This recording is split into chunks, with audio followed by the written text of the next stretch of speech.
All right. Okay, what is going on, YouTube? It's EK here, and today we are going to do a live reaction to this new article that's been brought to my attention called Millennials, the Unluckiest Generation in Modern History. That's done by NBC News on a thing called, one of their shows called Think. Seems pretty interesting, like just because, well, me being a millennial, you know, just by the title in itself, I kind of already a little bit agree. So I'm very curious to what this will be talking about in general and like what they use to conclude how my generation has become one of the unluckiest generations in history, or at least in modern history. So the reason I'm doing this a little differently is because there's a lot of reaction videos out there, and I feel like most of them are cut, right? Like they're like, edited, but I want to do a live one so that I can just share with you guys my thoughts right off the bat, or at least like, as I'm watching this, I'll be pausing it throughout the video, but I'll be giving you kind of my 2 cents on how I view this from my own personal experiences and what I really think of, like, some of the things that they share. So let's watch this together. At the time, we thought the Great Recession was a once-in-a-generation, hell, maybe once-in-a-century economic disaster. As anxious and unsettled as maybe I've ever felt. How am I going to make enough to really feel comfortable, or just to make ends meet at that point? I just felt really betrayed by the system. For those of us that graduated into the worst economy since the Great Depression, many of us haven't gotten over it. I had this idea and this dream and this vision of where my life was going to go, and then I had to put it on hold because there weren't jobs out there. I still haven't recovered from 2008. Recessions, while terrible for most everyone, are particularly awful for those just entering the job market. If you enter the labor market at the wrong time, which this generation did, you're going to have ongoing problems. They're not transitory, they're ongoing. And right as some of us millennials were finally getting back on our feet, bam, pandemic. I think it's fair to say it couldn't have come at a worse time for them. For the first time in modern memory, we're having to confront an ugly truth, that my generation will be worse off than my parents and grandparents were. Not because of anything we did or didn't do, but simply because we were born in the wrong years. What our parents told us what our adult life should be, it just didn't work out. This is Think Again, with me, Andrew Stern, where I take you every step of the way as I dig into compelling, complex, or controversial topics that make us wonder, do we need to think again? Unless you have a Okay, so right off the bat, just by, they highlighted basically what the video is going to be about. And I feel like a lot of it is pretty true. So for myself, I graduated in 2008, literally at which is probably the worst year. Like, even though, I'm one of the older millennials, technically, I guess in the older half of it. But my friends that were older than me who graduated in 2007, 2006, 2005, they generally were able to find themselves, like, kind of start their careers relatively well. Sure, some didn't last very long because in 2008, everyone started getting laid off, but at least they had a good starting point, even though they lost their jobs a year or two later. Whereas for me, I basically couldn't find one when I graduated. Granted, when I graduated, I literally had nothing to offer to employers. Like, all I had was a psych degree, which is, in retrospect, probably not the best idea. Just because I didn't actually go into that field. I went to a completely different field. But I, didn't have any internships under me. So arguably, I wasn't very hireable. But not just me, but like a lot of my friends who did have internships, who did work throughout college, who, had the right credentials under their belt, they were unable to find a lot of jobs. So, or like any roles that was remotely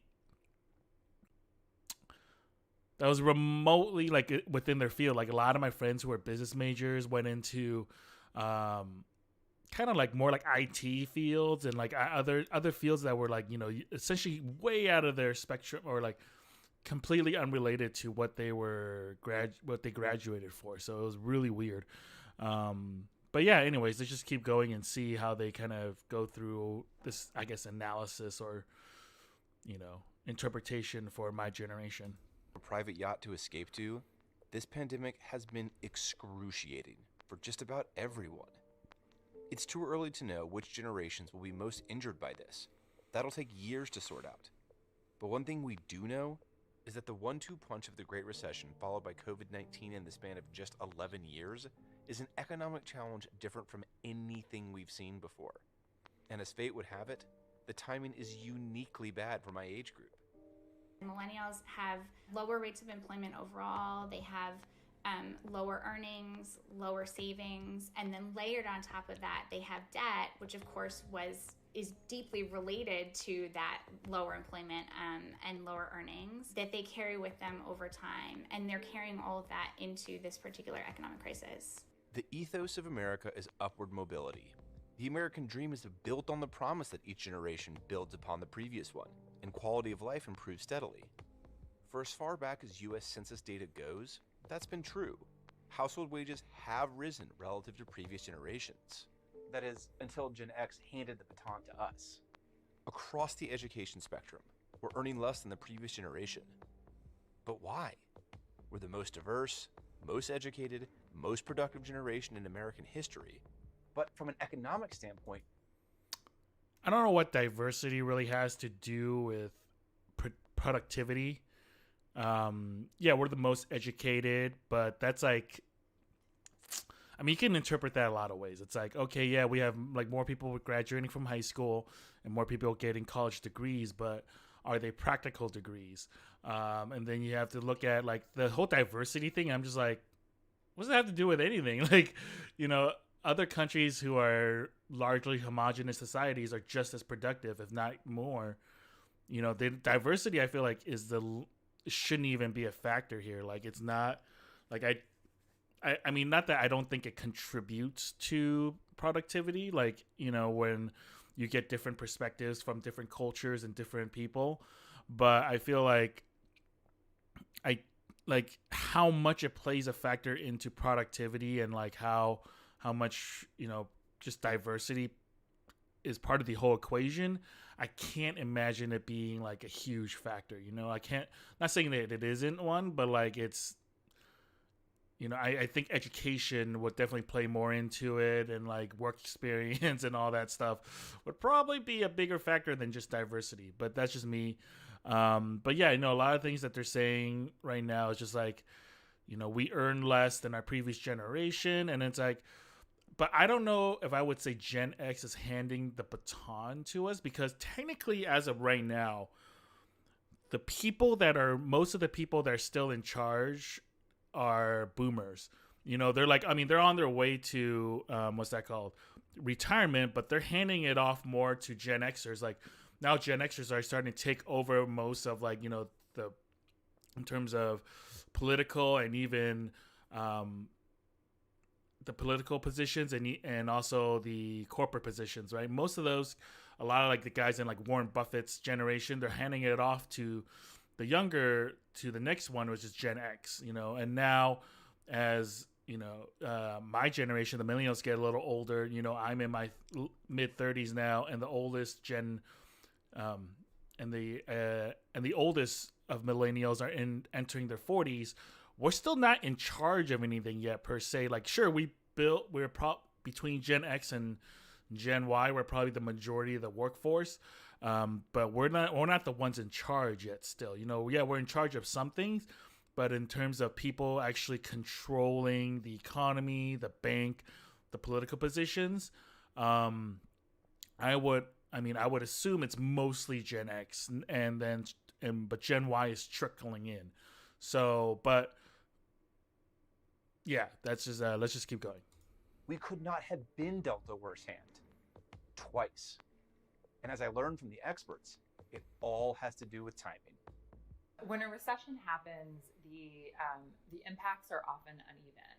These cohorts who are coming of age during economic downturns, unfortunately experience really strong negative economic impacts. They come out to a very difficult labor market, and it's hard to get a good first job. It may be hard to get a job at all, but if they do get a job, they're likely to get a job that's maybe lower pay and lower quality than the job that they would have gotten had they graduated a bit earlier. In 2008, 9, or 10, I think most of us were pretty happy to have a lousy first job, just so long as we had one. What I didn't realize at the time, though, is that that first job has major impacts that ripple out across your entire career.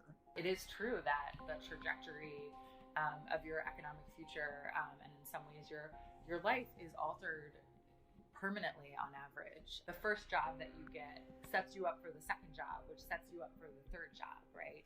And so where you start in that career trajectory really matters. I checked in with I would say for the most part that is true. Where you start really like puts you off, like, you know, in terms of like a race, right? Like usually everyone starts at the same starting point, at the starting line. Like if you were to do like a 100-meter dash, but if you were to be, let's just say, even though like you're still a competitive athlete, but you're like 5 feet behind everybody else, that makes a huge difference in the overall, like, you know, of that, in the overall progress of that race, right? So I feel like my generation graduating in 2008, or at least for me there graduating in 2008, made a huge difference in terms of how I, like, in my starting point. Like, you know, granted, like I said earlier, like I didn't have a whole lot to offer employers, but even once I got started, like I basically, you know, my first real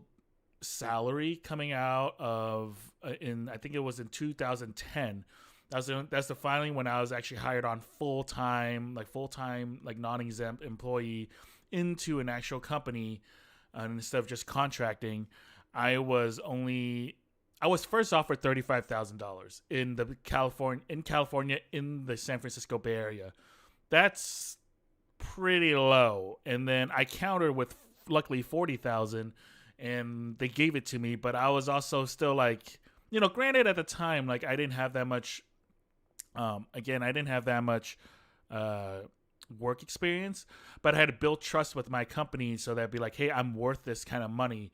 And our company at the time, like their philosophy wasn't like, they were like, oh yeah, you know, we'd like to start people low but build them up quickly, which was kind of true because within the first year I got a 10% raise, which is unheard of in a lot of industries, or at least in a lot of companies. The average raise for most people is anywhere between like 3 and 5%, just to account for inflation, but also like, you know, performance wise, you know, rarely do you see 10% raises. So, but even if you're getting a 10% raise off of 35 to 40K, it's like, it's still not great. Like it's not like you're getting like a 10% raise off that is not the same as getting a 10% raise off of like a 60K, you know, salary, right? Not that I'm saying I deserve 60K back then, but I'm just saying like that 10% sounds like a lot, but when you actually go to like the nominal number of it, like the gross number, it's not the same. So for me, I started off pretty low, and it wasn't until at least,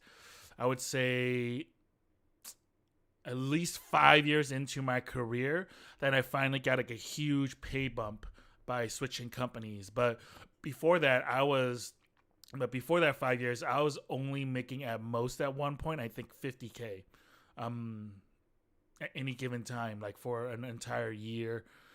So I was, and living in San Francisco at the time when rents were skyrocketing, I was basically living mostly paycheck to paycheck. I was able to save some money, but not a whole lot.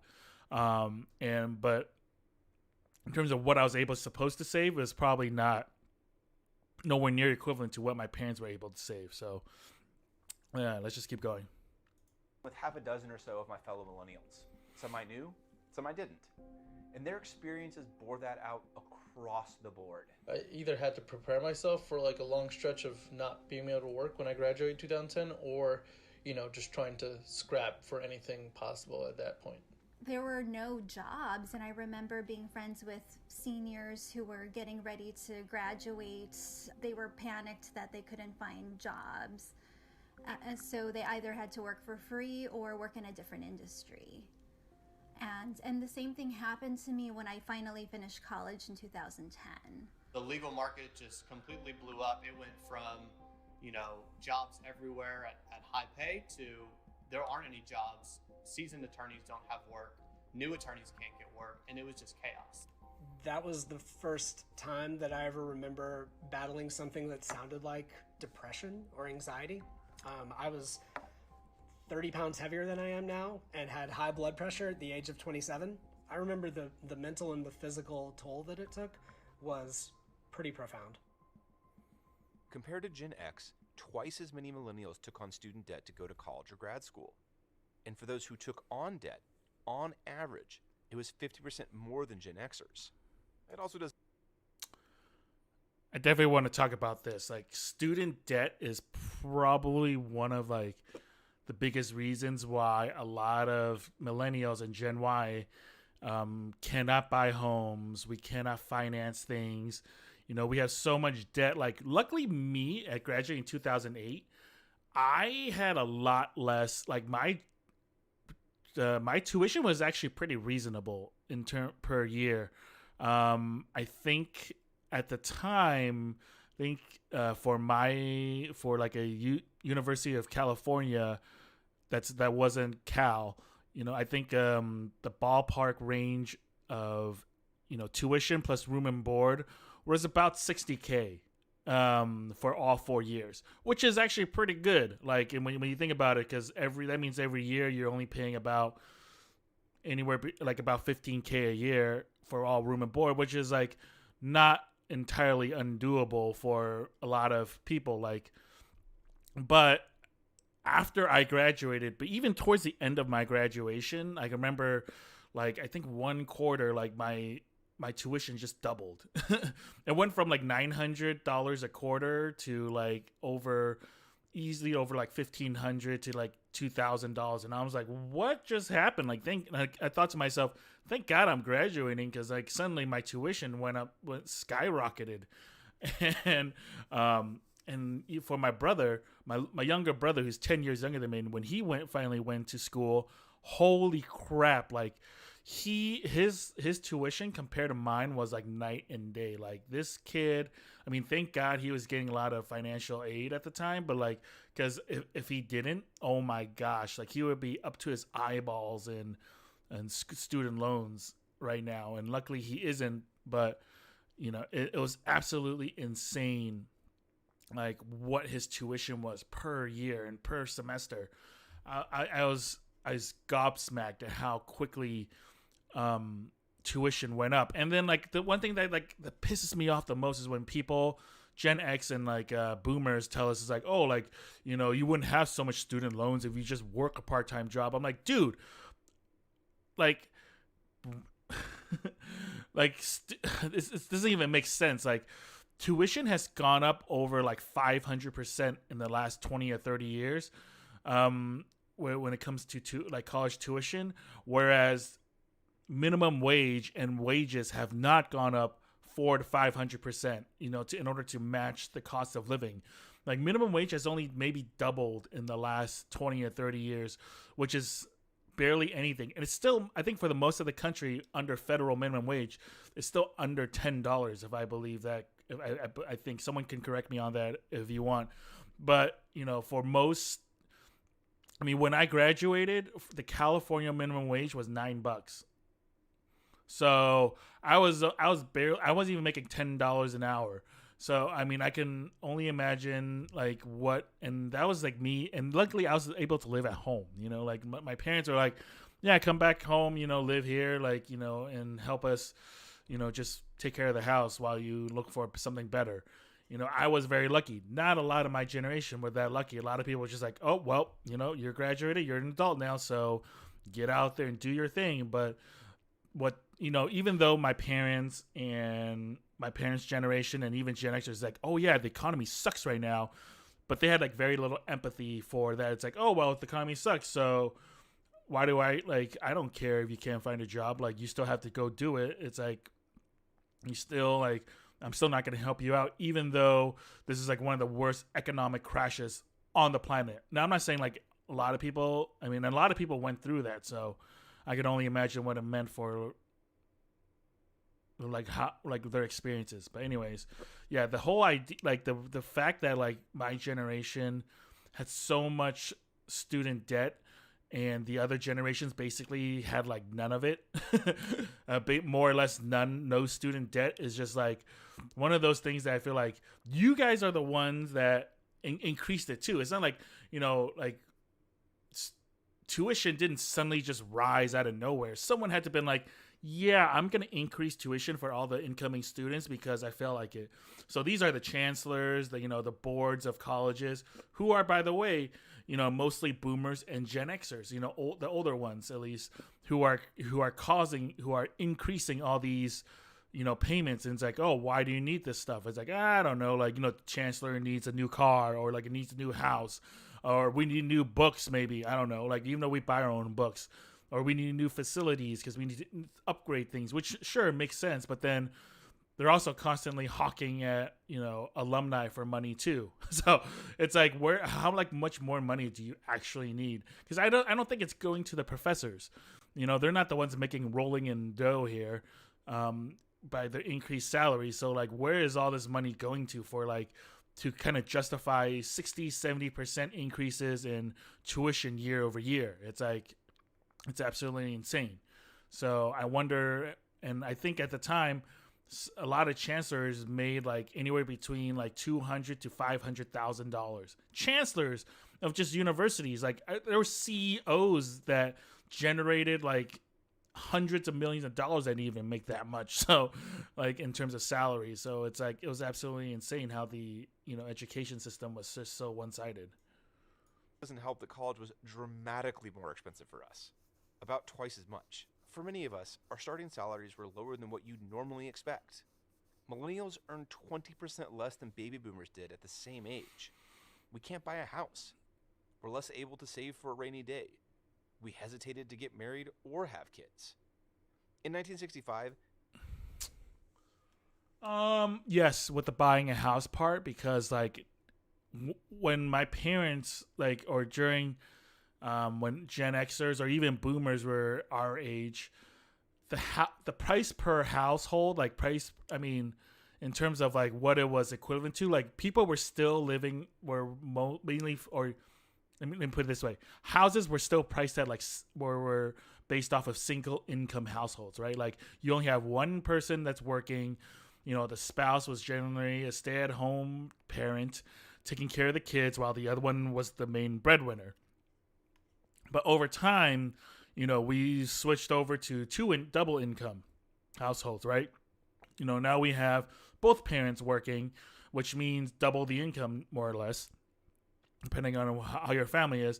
So now, like, I think banks started getting, like, realizing, like, dude, we could charge more for these, like, 4 to 5 bedroom houses because now if both parents are working, we can get more money out of them. Like, we can get more out of their mortgage. So now, like, I mean, there's no house. There are very few units, or at least like houses or homes today are being sold for just single income families, like, and even if there are, like, it's so much easier for a double income family to come in with like a higher higher down payment, or like just more money down, or like more stability in order to get the house. Cause the competition is absolutely fierce.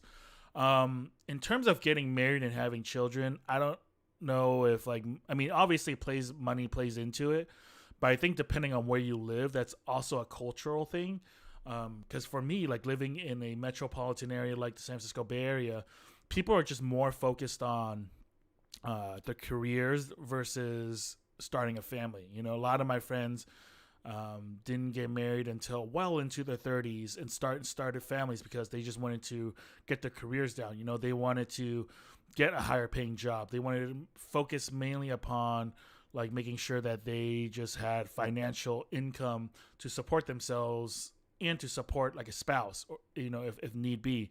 So, a lot of people are going to grad school, and like usually that doesn't if you're going to grad school, you're generally not making money. So if you're not making money, you can't just be like, oh yeah, I'm going to start dating someone seriously and then, hope to God that my parents can pay for my wedding and then start my life with a lot of debt. So, a lot of that compounds together. So I feel like, culture just plays a lot into it too.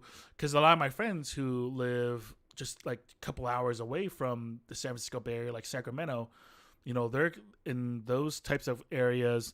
Their culture was like, oh, get married quick, let's start families. They have a lot different mentality than it was for me and my friends who are in a completely different area, even though we're in the same state. So I feel like a culture can play a lot more different into it, especially, live in, metropolitan areas, San Francisco, Seattle, LA, Chicago, New York. Like, I feel like the mentality in those areas are not the same as, say, like a more rural America or like just like middle America, where it's like, oh, hey, like, if my parents started a family before 30, I want to do it too. Like, my parents didn't even pressure me to start dating until I turned 30. So, and like, that was like, I mean, well, that's kind of true and not true. But I mean, but like a lot of my friends, their parents were just like, yeah, get your career together first. Like, you can date later. So yeah, I think that's just like I think that's just based on more on culture. The typical American first married around 22 years of age. By 2017, it was closer to 28. In 1972, the average age of first-time parents was about 24 years old. Now, it's 28 and a half. Everything was delayed at best or impossible at worst. Again, still, like, even with the kids thing, like, a lot of people still right now, like, they want to, I want to have a marriage first before I have kids. They don't, like, because for some, especially if you're married like a little younger, like you say you marry in your late 20s, it's like, well, I don't want to have kids until I'm 30 so that I can actually have a marriage with my spouse. We can go on trips, we can do stuff together. If we have kids right away, then your life completely alters and it revolves around the kid. So it's like, a lot of people just have kids later just so that they can enjoy each other's time before, they pretty much have to spend the rest of their lives, taking care of the next generation, essentially. So, yeah, again, obviously money matters too. It matters a great deal, but I don't think that was the only reason why people started having kids later. They're not making more than their parents. That speaks directly to the so-called American dream, the idea that each generation should do better than the one preceding it. So if they compare themselves to their parents, which is a very, very salient comparison, they're going to fall short more frequently than had before been the case. They've been left in a situation where they're sort of being held responsible as though their actions are what caused the circumstances in which they find themselves, when in fact it was actually decisions that were made at a much higher level. So we got dealt a crappy hand. Our timing was monumentally unlucky, and there was very little we could do about it. For most of us, this completely changed our mindset and outlook for the future. Individuals like millennials who come of age during economic downturns are more pessimistic about the economy and their economic outlook, but they're also more pessimistic about their future chances of success, the likelihood that they will be happy in their old age, or the likelihood that they will retire comfortably. Do you feel like this country and our economic policies work for you? Do you feel like you're set up for success in the modern economy in America? If you were to ask me a couple months ago, I would say fairly yes. But now I don't think so. Those two events, the relatively close proximity in time between the two, has shaken a lot of confidence that I have in the fundamentals of our system. I just felt really betrayed by the system, even though I was like complying to what is to be like legitimate in this system. These feelings of angst and insecurity translates to us taking fewer risks. We're less likely to start a business, more hesitant to buy a house or have kids. The normal things that power the American economy. And it's become all but a pipe dream for so many of us.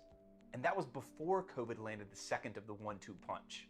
Merely a decade later, as many of these folks are getting back onto their feet, and getting back onto a career trajectory that maybe they expected to be on 5 years ago, they're getting hit again.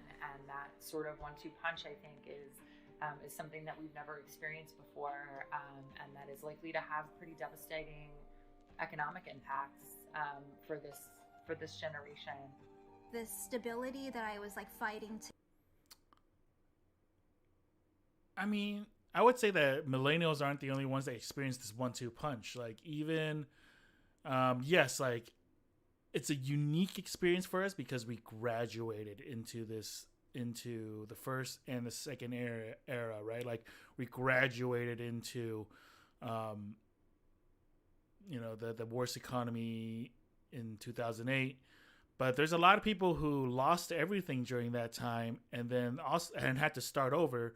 And now, even maybe for them, they're starting to get back onto their feet. Now COVID happens, right? Like, a lot of, like, I would say people who worked blue collar jobs, like, a lot of construction workers. It's like, oh, in 2008, when the housing economy crashed, no one was buying houses, no one was building or remodeling. So, they lost a lot of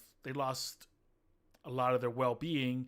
And come COVID, again, same thing happens. The housing market gets hit. The housing market gets hit again. And like, now they're like, it's like, oh yeah, I just spent the last 13 some odd years, like, trying to rebuild my, construction company or career. And now suddenly it's gone again. So it's like, I feel like we're not the only ones dealing through this. It's not like Gen Xers and boomers are just sitting happy either. But I do agree that it's hitting us probably a lot harder, or like very differently than the last two generations, and completely different from the next generation. To get, like, I did finally get when I turned 30, like the week I turned 30. And when the pandemic happens, for it to stop and be stalled, that is pretty traumatic.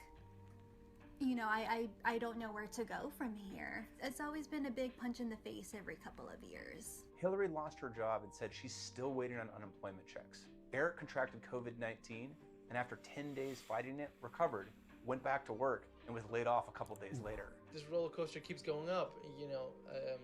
When's it going to come down? Is it going to come down? And now it's like, all right, it came down hard. Brooks is on a 1-year contract as a professor for next year. But with steep cuts likely to hit higher education, long-term job security is no guarantee. Robbie was scarred enough from the Great Recession that he chose a completely different area of law to practice, specifically so he could weather a recession.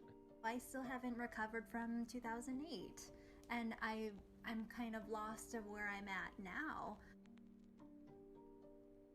When I asked my larger friend group about plans for getting married, buying a house, or having a kid, many of them straight up laughed at me.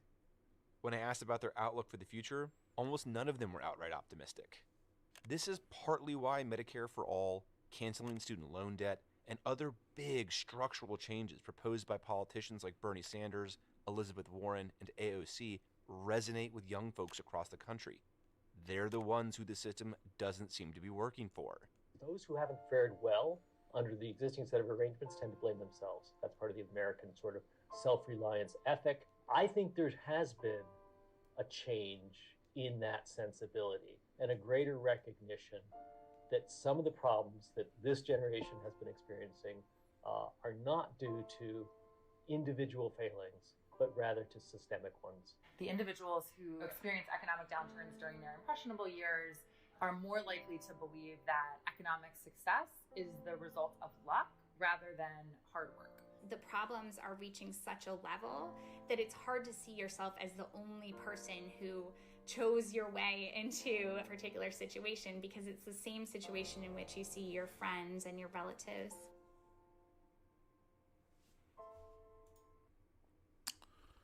Okay, so final thoughts here. I think that there's a lot of truth in this video that, I think it highlights a lot of the major reasons why the millennials, my generation, Gen Y, are arguably have been dealt one of the worst hands in modern history. But it kind of I think it throws the blame too much on Gen Xers and boomers. I think we still have a responsibility of our own to own up to, right?